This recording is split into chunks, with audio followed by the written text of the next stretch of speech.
सकरन खां ख़बर शामिल कयूं पिया। क़ासिम ख़ास खेली जी रिपोर्ट मूजिब GDA पारां नामज़द कयल सकरन जे तक NA 208 में PS 38 जे उम्मीदवार सैयद ज़ैन शाह जी हिमायत में समें औरतुनि पारां सकरन शहर में वर्क की शुरुआत कंदे वोट की अहमियत लाइ जागीरदार रैली कढी वई।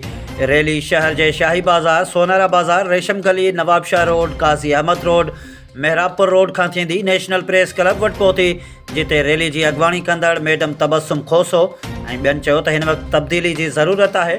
मुसलसिल एक ही पार्टी की हुक्मरानी हुजण करे सिंध जो माण्हू सख्त परेशान रहियो है, जॾहिं त गुज़रियल बरसातुनि जूं तबाहकारियूं, बुनियादी सहूलतुनि की खोट, वधंदड़ महांगाई सबबु सिंध जा माण्हू ख़ुदकुशियूं करण ते मजबूर बणिजी विया।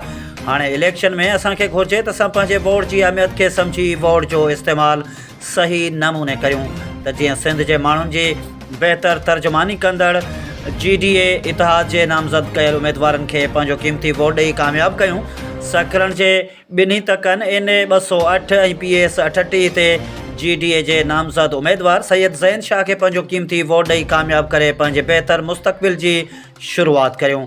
शहर में वर्क दौरान निकतल औरतुनि पारां रैली में दौरान हर दुकानदार के वाल पेपर ॾेई सैयद ज़ैन शाह के वोट ॾियण की पिण अपील कई वई।